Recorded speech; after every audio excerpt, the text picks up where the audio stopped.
Makikilala nyo ba kung sinong hero to? Pero bago yan, shoutout ko muna ang mga Lodi. Si Sylvana ang tamang sagot ng nakaraan. At eto, meron pa tayong isa mga senpai. Mincetar versus Lord. Bale, 2-in-1 ang video na to mga Lods. And salamat sa mga supporters. Monetize na ang FB page natin. Okay, game. First skill na. Bilog. Hawig na hawig eh. Kay Aurora yan eh. You know. Diba mga Lodi? Ano mga Lods? Okay, second skill. Aba, paatras naman to. Teka, parang kay Mincetar yan eh. Yung panghugot, di ba mga senpai? Tinutulungan ko lang naman kayo eh. Okay, ultimate. Wow, ang laki oh. And ang lapad. Naku, halata kay Bane eh. You know, yung mga pating di ba mga senpai?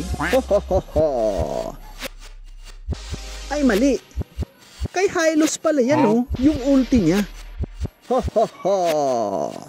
Ano mga senpai? Na-scramble na ba kayo? Kaya niyo yan. Okay mga Lods, sunod na natin to. Mincetar versus Lord.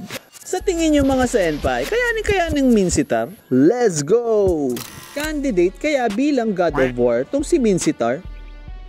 Tingnan natin. Pero bago yan, shoutout ko muna si Lodi Hanzon Tamayo at si Contrador Cosip.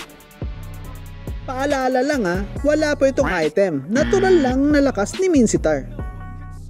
Okay, Super Saiyan na.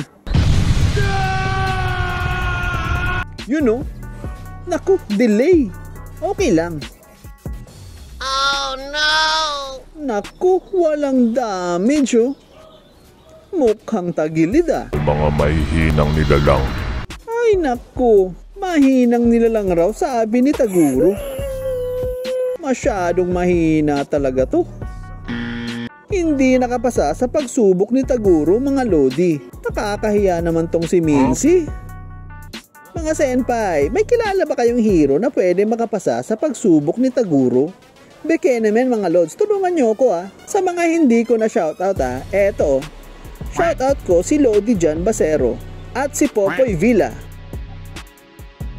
Jomiel Roa and Jacob Ayala at si Clarence Teves. Okay mga senpai paalam!